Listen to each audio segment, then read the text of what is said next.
toda a pressão, muito obrigado, Molica, a gente sabia toda a pressão que já havia em cima de Ernesto Araújo, mas foi nesse final de semana que essa pressão atingiu um ponto máximo com uma mensagem que Ernesto Araújo lançou nas redes sociais, no Twitter, citando a senadora Cátia Abreu. E é exatamente com ela que nós vamos conversar agora. Senadora, muito boa noite, muito obrigado pela sua participação aqui no nosso Prime Time.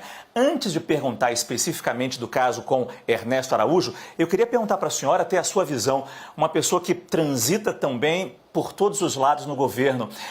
Como é que a senhora está vendo esse desenho, essa reforma ministerial que surge hoje em Brasília? Na verdade, eu estou um pouco atropelada com relação a essa reforma, porque eu ainda não percebi se é alguma coisa planejada ou se estão acontecendo substituições.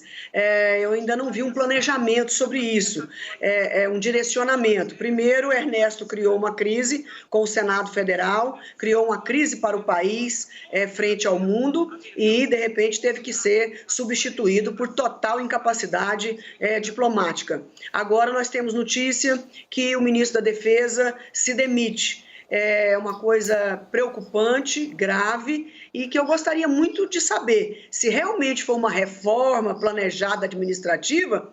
Eu acho que o presidente tem o direito de fazer as suas substituições da forma que achar necessário. Mas, se isso é sem planejamento, se por algum tipo de pressão o ministro da Defesa está saindo, eu fico preocupada quais são os motivos que o levaram a pedir a demissão de um cargo tão importante, tão honroso, como é ser ministro da Defesa do país. O que o levou a pedir essa demissão? Com certeza, para abrir mão desse cargo tão honroso, como eu disse, alguma coisa muito séria pode ter acontecido. Ao que tudo indica, senadora, foi o presidente que pediu o cargo ao ministro da Defesa. E a senhora não cita, por exemplo, que na semana passada nós tivemos a 4ª troca no Ministério da Saúde no meio de uma pandemia. Lembrando que nós temos hoje uma mudança que envolve 6 nomes importantes em Brasília, usando talvez a sua imagem. A senhora falou que a senhora foi atropelada com essa notícia. Esse governo está desgovernado? O que a senhora acha? Quando eu menciono, desculpa, talvez eu não tenha me explicado corretamente. Quando eu digo reforma, sempre parece uma coisa planejada. Eu vou reformar a minha casa, vou reformar o meu carro. Eu planejei para que aquilo acontecesse. E essas substituições abruptas, não me parece que é uma reforma. São substituições precipitadas por motivos dos mais diversos, mas normalmente a maioria por inadequação e incompetência. Nós tivemos, por muito tempo, 3 ex-ministros no cargo. Primeiro o Weintraub, na educação, depois Pazuello e depois Ernesto. Ficaram um tempo sendo ex-ministro no cargo, que é uma inauguração também interessante. Então, quando eu digo que me pegou e eu estou surpreendida e fui atropelada, é porque, de fato, eu não sinto que houve uma questão programada. Normalmente os governos fazem isso. Vamos iniciar uma reforma ministerial. Aí soa um planejamento, mas eu não estou vendo isso. Mas o importante é acertar. Agora mesmo nós estamos no plenário do Senado com o ministro da Saúde fazendo a sua exposição. E os mais radicais oposicionistas ao governo Bolsonaro, eu não gostaria de mencionar nome, acabou de elogiar e dar as boas-vindas por conta da primeira apresentação do ministro da Saúde, que satisfez todos os senadores, praticamente quase todos em plenário. O que ele falou? Ele falou de máscara, falou de distanciamento e que não existe remédio para a Covid, ou seja, só a vacina. Então é tudo que nós estamos esperando ouvir de alguém do governo oficialmente dizer isso claramente ao povo brasileiro, porque o povo brasileiro já sabe disso, mas não ouvia isso, esses 3 pontos chaves de um ministro oficialmente no cargo. Então nós queremos acerto. Eu não tenho compromisso com erro. Errou, não pode continuar exercendo a sua função. Mas se acertar, nós temos a obrigação moral de aplaudir. Por isso é que nós desenvolvemos o respeito das pessoas, quando somos justos com relação à crítica ou também ao aplauso. Senadora, o Yuri Pita tem uma pergunta para a senhora. Yuri? Obrigado, Pois não, Márcio. Yuri. Boa noite, senadora. Prazer falar com a senhora novamente. Queria falar especificamente da questão da política externa, até porque a senhora ocupa o cargo de presidente da Comissão de Relações Exteriores no Senado. Mas a questão da política externa, a gente começa a vislumbrar alguns nomes que estão colocados para suceder a Ernesto Araújo. Queria que a senhora falasse, o nome vai ser suficiente para mudar a condução da política externa ou precisa o presidente decidir que precisa de uma política externa mais pragmática e aí puxando principalmente para o setor que a senhora tem tanta familiaridade, que é o agronegócio, com uma série de discussões em relação a legislações de rastreabilidade que a União Europeia, Reino Unido e provavelmente Estados Unidos estão começando a discutir nesses países, nessas regiões. Vini. Olha, não tenho dúvida, Yuri, obrigado pela pergunta, não tenho a menor dúvida de que o importante é o comando do líder, é o comando do presidente que escolheu seus assessores. Os ministros, além de ter uma função importante de desenvolver os seus papéis, os trabalhos específicos, ele é um grande conselheiro do presidente, assim como nos municípios e nos estados, todos têm os seus conselheiros escolhidos pelo executivo. Então, a escolha de um chanceler, ela precisa ser muito cuidadosa, não pode ser uma escolha apenas eu vou entregar para esse amigo escolher ou para minha família escolher. Um chanceler, ele é quase que um presidente da República lá fora, porque quando o chanceler fala e vai às reuniões, é como se o presidente da República estivesse falando. Então essa pessoa tem uma responsabilidade talvez muito maior do que os outros ministros, nas negociações internacionais, na diplomacia de relações como um todo e principalmente nos acordos comerciais. Então nós precisamos de alguém que tenha estatura, que tenha estofo, que tenha conhecimento, que tenha experiência nessas questões. Então, habilidade. E, na verdade, o ex-Ernesto, na verdade, não pode nem ser considerado, na verdade, um chanceler, porque ele estava... Colocaram ele para pilotar um Boeing e, na verdade, ele não estava preparado para pilotar esse Boeing e quase deixa o Boeing cair. Então, eu clamo ao presidente, que é da prerrogativa dele a escolha, mas que, por favor, escolha alguém que o Brasil mereça. Escolha alguém que possa estar à altura do país. Nós somos 215 milhões de habitantes. Não é possível que nós não vamos ter um perfil ou vários perfis que possam assumir a chancelaria brasileira e voltar a trazer orgulho para o Brasil e, principalmente, respeitabilidade. Então, é muito importante respeitar a opinião do outro. Do outro, quando eu digo neste caso, são os outros países. Se os consumidores desses países exigem determinadas questões para as suas importações, nós temos que respeitar, porque a outra opção é virar as costas e não querer vender. Então, como nós não estamos nas condições de recusar mercado, nós temos que dizer... O cliente sempre tem razão. Quer comprar comida de um lugar que não desmata? Ele tem razão. Quer comprar comida de um lugar que respeita os direitos humanos? Ele tem razão. E nós a opção de vender ou não vender. Então é isso que a chancelaria brasileira precisa ter em mente, que nós precisamos de agregar e não de dividir, como fez Ernesto Araújo durante todo esse período. Ele fez a antidiplomacia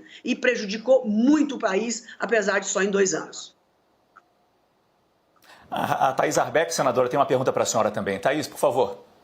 Boa noite, senadora. Olá, Thaís. Olá. Muitas pessoas têm dito que essa reforma, essa ampla reforma que o presidente está colocando em curso, seria para acomodar um político na articulação política do governo. Quero saber como a senhora, senadora, recebe esse gesto à política. Olha, eu acho muito complicado você colocar uma psicóloga como eu para operar um doente de coração. Assim como eu acho muito interessante, muito diferente, você colocar na articulação política alguém que não seja político. Necessariamente não precisa estar no mandato. Ele pode ter tido mandato ou ter tido experiência partidária e política durante toda a sua carreira. Mas colocar alguém que não é político para estar na coordenação política me parece uma excrescência. E está sempre em tempo de arrumar. Se o presidente Bolsonaro está querendo rever suas posições e se elas forem acertadas, eu não tenho nada a reclamar, acho que está correto. A senhora talvez tenha sido a gota d'água dessa saída de Ernesto Araújo, quando no final de semana o ex-ministro agora das Relações Exteriores publicou numa rede social uma menção a uma reunião que teria acontecido entre ele e a senhora no dia 4 de março, ele dá até a data. E ele afirma que a senhora disse a seguinte frase: ministro, se o senhor fizer um gesto em relação ao 5G, será o rei do Senado. A senhora ficou indignada, a indignação tomou conta do Senado, todos os seus colegas partiram em sua defesa, essa é a verdade, precisa ser dita. Eu queria que a senhora me dissesse exatamente que encontro foi esse no dia 4 de março e o que foi falado do 5G, que é algo tão importante, a gente não tem dúvida nenhuma, é algo tão importante e passa um pouco também pelas relações exteriores, Ministério e Senado também. Ok, e eu acho importante responder essa pergunta. No dia que ele soltou aquele Twitter, ele já sabia que estava demissionário.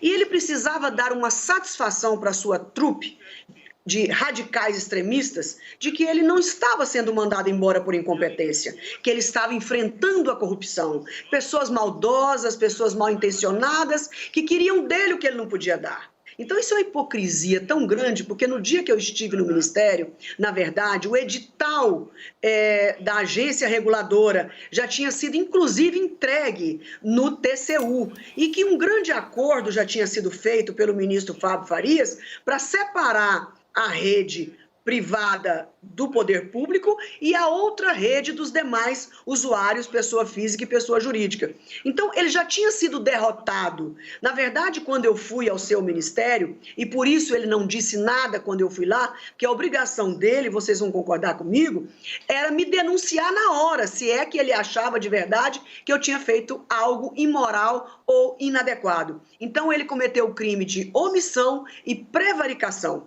Depois, novamente, ele teve a oportunidade quando foi ao plenário do Senado Federal. Na frente de todos os senadores, era a hora dele contar que eu tinha ido lá fazer alguma coisa e eu a oportunidade de me defender. Não, ele preferiu se esconder atrás de um Twitter para poder fazer, arregaçar suas manguinhas e praticar a sua covardia e, de certa forma, a sua mesquinhez. E, por outro lado ainda, nesse dia que ele colocou essa mensagem no Twitter, ele já sabia que tinha sido voz vencida, voto vencido junto a Bolsonaro, porque ele tentava dia e noite convencer o presidente Bolsonaro a fazer um decreto extra para impor condições para que no edital quem fosse comprar os produtos não pudesse comprar produto da China.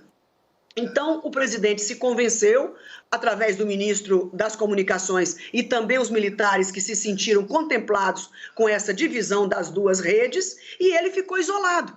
Então, ele já tinha sido voto vencido. Então, essa acusação não procede sobre aspecto nenhum, mesmo em função do calendário. Porque, graças a Deus, a minha história me defende, a minha história, o Tocantins me conhece, os meus colegas do Senado me conhecem, e não era numa reunião de 20 pessoas se eu resolvesse, de repente, fazer uma impropriedade publicamente. Então, eu acho que ele foi infantil, ele foi irresponsável, ele foi, de certa forma, marginal. Quem falta com a ética, quem está à margem da ética, quem está à margem da verdade, quem está à margem da diplomacia, é um marginal. As pessoas imaginam que marginal é só aquele que dá tiro e que pratica tráfico de drogas. Não. Quem anda fora do leito da democracia também é um marginal.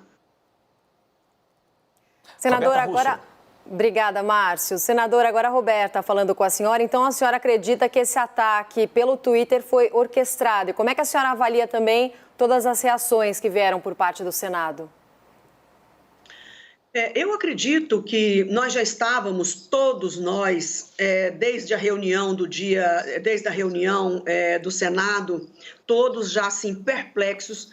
Rodrigo Pacheco, Arthur Lira já tinham falado com o presidente, a situação estava ficando insustentável, a nossa busca de vacina no mundo, a gente só encontrando porta fechada, uma certa, assim, não vou dizer um castigo, que seria muito forte isso, e os países não se prestam a isso, mas uma dificuldade de relacionamento, de empatia, numa hora que nós erramos feio, em todos os momentos, ficamos no final da fila, porque demoramos a comprar a vacina, isso tem que ser dito todos os dias. dias. Se eu quero comprar um carro e não quero ficar na fila, eu tenho que ser a primeira quando a loja abrir, eu estar na porta para comprar. E, infelizmente, nós não fomos os primeiros a chegar na porta da loja para comprar o carro, no caso, as vacinas. Então, nós ficamos para o final da fila para se receber o carro quando o carro chegar.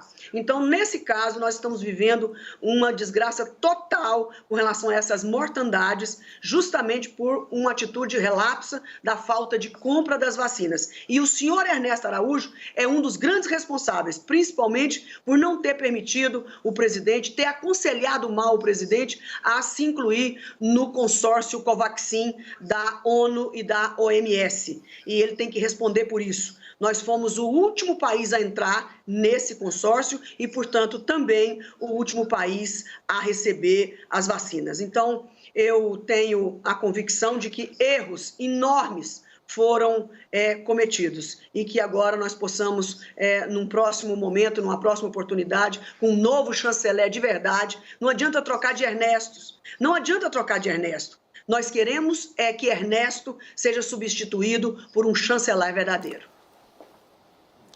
Senadora Cátia Abreu, agradeço muito sua participação, sua entrevista ao vivo aqui no nosso Prime Time. Boa noite para a senhora. Boa noite, obrigada a vocês, bom trabalho.